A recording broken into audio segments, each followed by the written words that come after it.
और आज 70 साल हो गए आजादी के, 70 साल से भी ज्यादा हम हमारे साथ नाइंसाफियों का दौर रहा है। 20 दिसंबर 2019 को सीए का जब प्रोटेस्ट हुआ यूपी के अंदर, 22 नौजवान शहीद किए गए।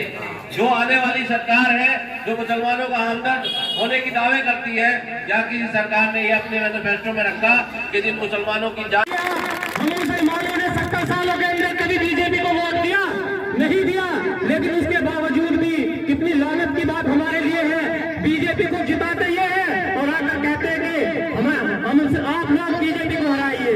तो मेरे भाइयों बुजुर्गों, आप समझने का वक्त है। बहुत 70 साल इस मुल्क को आजाद होकर हो चुके हैं।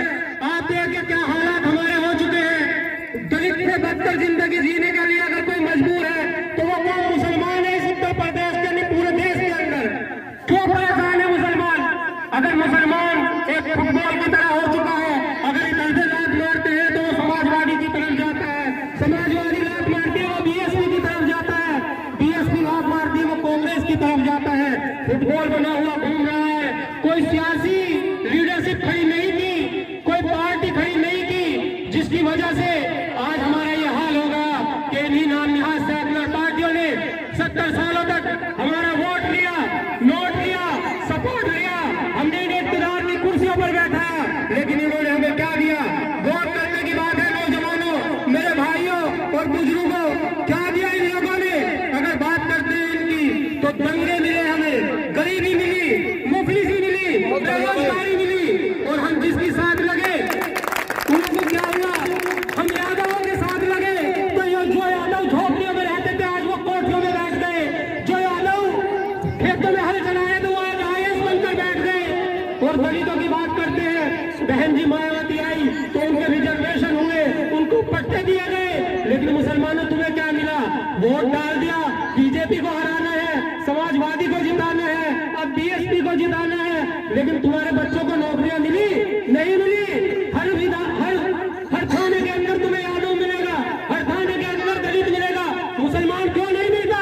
सोचने की बात है। बताओ आप, हमारे इलाकों में स्कूल या हॉस्पिटल खोले जाने चाहिए थे, लेकिन ऐसा नहीं हुआ। हमारे इलाकों में क्या खोला गया? थाने खोले गए, पुलिस की चौकियां खोली गई, दारू के अड्डे खोले गए। क्या ये सब हकीकत नहीं है? ये क्यों किया जा रहा है हमारी साथ ऐसा? कभी हमने इस चीज को नहीं सोचा और आज भी वही वक्त आ चुका है। क्या वक्त आ चुका है? हमारे बड़े बड़े लीडर जो कौम के रहनुमा बने फिरते हैं, जब मुजफ्फरनगर का दंगा हुआ 65 से ज्यादा एमएलए थे, सब घरों के अंदर टेप लगाकर बैठ गए, एक की भी आवाज नहीं निकली। चाहते तो सरकार गिरा सकते थे, लेकिन नहीं, दलाली की, हराम का माल खाया। अरे वो तो नेता बन गए, विधायक बन गए, सांसद बन गए, उनके बच्चे तो इंडिया में पढ़ते पढ़ते अमेरिका पढ़ने चले गए, वो डॉक्टर बन गए, वो मास्टर बन गए, वो इंजीनियर बन गए, लेकिन तुम्हें क्या मिला? बताओ। हकीकत वो है, हकीकत जो बताएगा तुम्हारे सामने।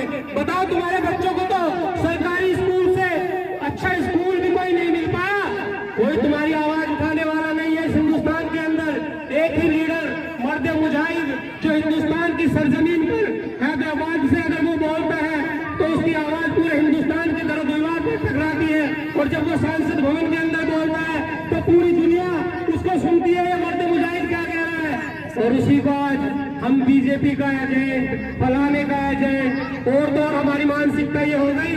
बहुत सारे लोग मुझे मिलते हैं, अगर बात करते हैं तो कहते नहीं भैया इस बार तो नहीं, इस बार तो हमें बीजेपी को हराना है, अगली बार देखेंगे। क्या ऐसे 70 साल नहीं गुजर गए? बताओ आप लोग, 70 साल नहीं गुजरे इसी तरीके से करते करते। बीजेपी को हराने जिताने की ठेकेदारी हम मुसलमानों की नहीं है, और न हम इसे हरा सकते। हम 20% है, वो 80% है। उन लोग जिन्होंने उसे जिताया है वही उसे हराएंगे, ये ठेकेदारी हमारी नहीं है। मेरे भाइयों, इस ठेकेदारी को छोड़ो। जब हम इस ठेकेदारी को छोड़ देंगे तो हम अपने मरकज़े शाही पे इकट्ठा हो जाएंगे, ये खुद ही ये लोग उसे बीजेपी को हरा देंगे, फिर हमारी जरूरत नहीं है। और इतने हम झंडे उठाते रहेंगे और कहेंगे हम बीजेपी को हराएंगे, ये सब मुत्तहिद रहेंगे, हम फिरकों में बट जाएंगे। क्या ये सब नहीं हो रहा? आज कई कैंडिडेट, जहां मुस्लिम आबादी 50% से ज्यादा है, समाजवादी मुस्लिम कैंडिडेट दे रही, बीएसपी मुस्लिम दे रही, कांग्रेस मुस्लिम दे रही, बीजेपी हिंदू दे रही, वो सब बट गए, जहां 70% मुस्लिम है वहां से भी विधानसभा जीत कर चले गए। जब सन 47 की आजादी के बाद, बहुत बड़ी छोटी सी बात बताना चाह रहा हूं आपको, सन 47 की जंग आजादी के बाद जब ये मुल्क बना तो इसकी सरकार की नौकरियों में हमारे तादाद 36% हुआ करती थी। मेरे भाई, वोट बनने की बात है, 36% मुसलमान सरकार की नौकरियों में था, लेकिन आज 2% भी नहीं है। ये किसकी कमियां हैं, ये किसकी खामियां हैं? अगर बात हम चलो चुनाव की करते हैं, सेकुलर का लवादा ओढ़कर ये नाम निहाल सेकुलर पार्टियां जो हमें ठगती आ रही है और हम ठगते जा रहे हैं। कभी मुसलमान लीडर आ गया तो उनका मुझ में, मैं तो मुसलमान हूँ, मुझे मुसलमान होने के नाते इस्लामी भाई हूँ, मुझे जिता दो, अपने तो मैं ही जीतूंगा, ये ना जीतते। इस तरीके से हमारी वोटों को लेते रहे। जब लोकसभा का पहला इलेक्शन हिंदुस्तान की सरजमीन पर हुआ, 46 MP मुस्लिम जीत कर लोकसभा को गए और हमारी तादाद 70 साल के अंदर 35-40 करोड़ हो गई। लेकिन MP हमारे आज 25-26 जीत कर जा रहे हैं, तो किसकी कमी है? ये कुछ न कुछ कहीं ना कहीं नाम निहाल सेकुलर पार्टियों की कमी है, जो हमारी लीडरशिप को खत्म करना चाहते हैं और अपना गुलाम बनाना चाहते हैं। आखिर हम किराए के मकान में कब तक रहेंगे? आप हमारे बड़े हैं, हमसे समझदार हैं, आप जानते जाते हैं, मुझसे पढ़े लिखे जाते हैं, लेकिन नहीं मेरे भाई, अब उठने की जरूरत है। ये जिस तरीके से अखिलेश यादव, मायावती, ये सारे के सारे अगर गठबंधन की बात हो साफ करते हैं तो बड़े घमंड के साथ कहते नहीं, कोई गठबंधन नहीं किया जाएगा, हमारे हमके साथ बड़े तकब्बुर के साथ कहते हैं। लेकिन खुदा की कसम, अगर हम मुत्तहिदा तौर पर इकट्ठे होकर एक बार एमआईएम को वोट कर दे, ये अगले ही लोकसभा के चुनाव में घुटनों के बल मायावती, अखिलेश यादव सारे के सारे दारुसलाम जाएंगे और कहेंगे कि ओवैसी साहब हमसे गठबंधन कीजिए। इनकी ये अकड़ जो है, ये हमारी कौम के अंदर जो दलाल लोग दलाली करते हैं, हमारा वोट लेकर चले जाते हैं, लेकिन अपने वफाद के लिए हमारा सौदा कर देते हैं और लोगों को वोट नहीं देना। आज हमारा लीडर, हमारा कायद बैरिस्टर अजहरुद्दीन ओवैसी हमारी विधानसभाओं में अपने कैंडिडेटों को अगर उतार रहा है तो वो इसीलिए उतार रहा है, अगर इंसाफ की लड़ाई के लिए उतार रहा है। जो हमारी आवाज विधानसभा में नहीं गूंज रही, उस आवाज को बुलाने के लिए उतार रहा है।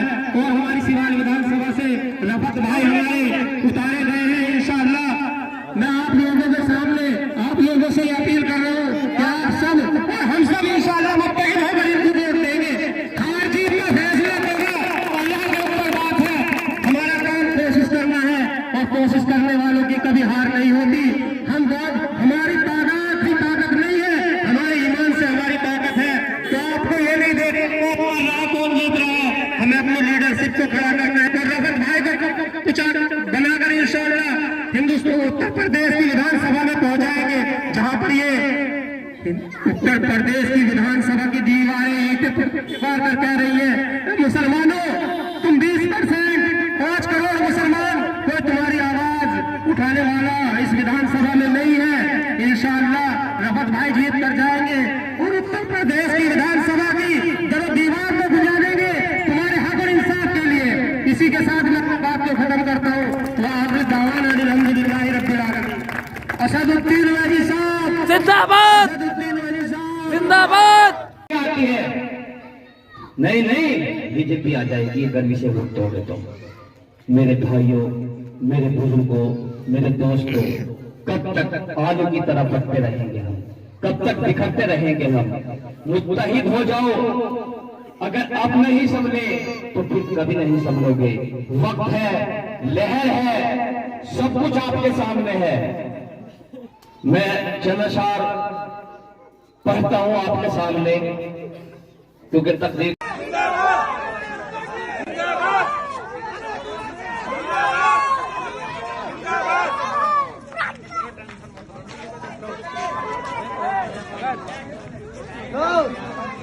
हिंदू राष्ट्र बनाओ, तुम्हारे खिलाफ कानून बनाए जाते हैं, तब सांसद पार्लियामेंट के अंदर तुम्हारे और भी बहुत से एमपी एमएलए मौजूद होते हैं, लेकिन आपके मुद्दों पर कोई बात करने को तैयार नहीं होता। जानते हो क्यों?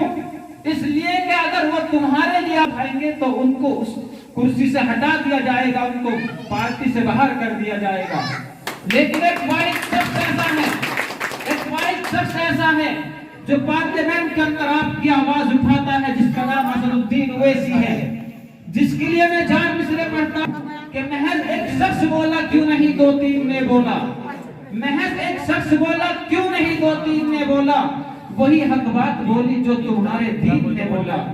महज एक शख्स बोला क्यों नहीं 2-3 ने बोला, वही हक बात बोली जो तुम्हारे दीन ने बोला। और बहुत से और भी एमपी उसी संसद में बैठे थे, मगर खुलकर के बोला तो असदुद्दीन ने बोला, मगर खुलकर के बोला तो असदुद्दीन ने बोला। आज वही शख्स हैदराबाद से उठकर के आपके उत्तर प्रदेश में आया है, आपके बीच आपकी आवाज उठाने की कोशिश कर रहा है, आपको आपके हक की लड़ाई लड़ रहा है, आपका हक आपको दिलाने की कोशिश कर रहा है। और उसने इतनी मेहनत की है मेरे भाइयों, उसकी इज्जत की और पैसे की जरूरत नहीं थी, अल्लाह ने उसे दौलत से और इज्जत से बहुत नवाजा है, लेकिन उसके सीने में दर्द है। वो जानता है कि अल्लाह के नबी की हदीस है, कुल्लुकुम राइन व कुल्लुकुम मसऊलुन अन रइयती, कि हर जिम्मेदार से उसकी जिम्मेदारी के बारे में सवाल किया जाएगा। उसे एहसास है इस चीज का, वो जानता है कि अगर उसने तमाम मुसलमानों के लिए आवाज नहीं उठाई तो हो सकता है ओवैसी का गिरबान पकड़ लिया जाए, कल कयामत में उसकी पकड़ हो। वो अल्लाह के नबी की हदीस अमल करके आपकी आवाज उठा रहा है, और उसने वो उत्तर प्रदेश के अंदर आया और आपके लिए सिवान विधानसभा से एक कैंडिडेट की शक्ल में भूरे रफत खान उर्फ भूरे भाई को प्रत्याशी बनाकर के आपके बीच भेजा है। तो इसलिए मेरे भाइयों, आपको एकजुट होकर के एक साथ मुत्तहिद होकर के वोट करनी है। मजलिस के हक में वोट करोगे तो मेरे भाइयों, वो अलग बात है कि जीते ना जीते, वो अलग बात है कामयाबी मिले ना मिले, क्योंकि कामयाबी मिलना तो अल्लाह के ऊपर है।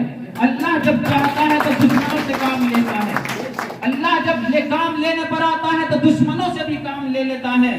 मेरे भाइयों, इसलिए आपको एकजुट होकर के वोट करनी है और मजलिस के हक में वोट करनी है। पतंग के निशान को अपना निशान बनाना है। और आती है नहीं बीजेपी आ जाएगी अगर विषय वोट दोगे तो। मेरे भाइयों, मेरे बुजुर्गों, मेरे दोस्तों, कब तक आलू की तरह बढ़ते रहेंगे हम, कब तक बिखरते रहेंगे हम? मुत्तहिद हो जाओ। अगर आप नहीं संभले तो फिर कभी नहीं संभलोगे। वक्त है, लहर है, सब कुछ आपके सामने है। मैं चंद अशआर पढ़ता हूं आपके सामने, क्योंकि तकदीर ये कुछ न कुछ कहीं ना कहीं नाम निहाद सैकड़ों पार्टियों की कमी है जो हमारी लीडरशिप को खत्म करना चाहते हैं और अपना गुलाम बनाना चाहते हैं।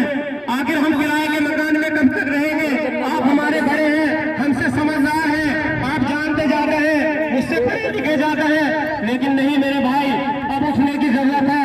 ये जिस तरीके से अखिलेश यादव, मायावती, ये सारे के सारे अगर गठबंधन की बात हो साफ करते हैं तो बड़े घमंड के साथ कहते नहीं गठबंधन नहीं किया जाएगा, भाई हमके साथ बड़े तकब्बुर के साथ कहते हैं। लेकिन खुदा की कसम, अगर हम मुत्तहिद तौर पर इकट्ठे होकर एक बार एमआईएम को वोट कर दे, ये अगले ही लोकसभा के चुनाव में घुटनों के बल मायावती, अखिलेश यादव सारे के सारे दारुसलाम जाएंगे तो कहेंगे कि ओवैसी साहब हमसे गठबंधन कीजिए।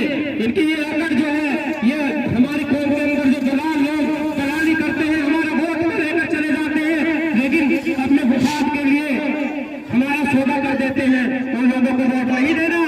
आज हमारा लीडर, हमारा कायद बैरिस्टर असदुद्दीन ओवैसी हमारी विधानसभा में अपने कैंडिडेटों को अगर उतार रहा है तो वो इसीलिए उतार रहा है, अगर इंसाफ की लड़ाई के लिए उतार रहा है। जो हमारी आवाज विधानसभा में नहीं गूंज रही, उस आवाज को बुलाने के लिए उतार रहा है। और हमारी सिवान विधानसभा से रफत भाई हमारे उतारे गए हैं। इंशाअल्लाह मैं आप लोगों के सामने, आप लोगों से अपील कर रहा हूँ कि आप सब, हम सब इंशाअल्लाह मुत्तहिद होकर इनको वोट देंगे। हार जीत का फैसला देगा अल्लाह के ऊपर बात है, हमारा काम कोशिश करना है और कोशिश करने वालों की कभी हार नहीं होती। हम बहुत, हमारी ताकत ही ताकत नहीं है, हमारे ईमान से हमारी ताकत है। तो आपको ये नहीं देखेंगे कौन जीत रहा है, हमें अपनी लीडरशिप को खड़ा करना है और रफत भाई को विचार बनाकर इंशाअल्लाह हिंदुस्तान उत्तर प्रदेश की विधानसभा में पहुंचाएंगे, जहां पर ये उत्तर प्रदेश की विधानसभा की दीवारें ईंटें पुकार कर कह रही है, मुसलमानों तुम 20%, 5 करोड़ मुसलमान, कोई तुम्हारी आवाज उठाने वाला इस विधानसभा में नहीं है। इंशाअल्लाह रफत भाई जीत कर जाएंगे और उत्तर प्रदेश की विधानसभा की जब दीवार को बुझा देंगे तुम्हारे हक और इंसाफ के लिए। इसी के साथ मैं अपनी बात को खत्म करता हूँ। असदुद्दीन वैदी साहब जिंदाबाद असदुद्दीन वैदी साहब जिंदाबाद। चैनल समाधान 24 को सब्सक्राइब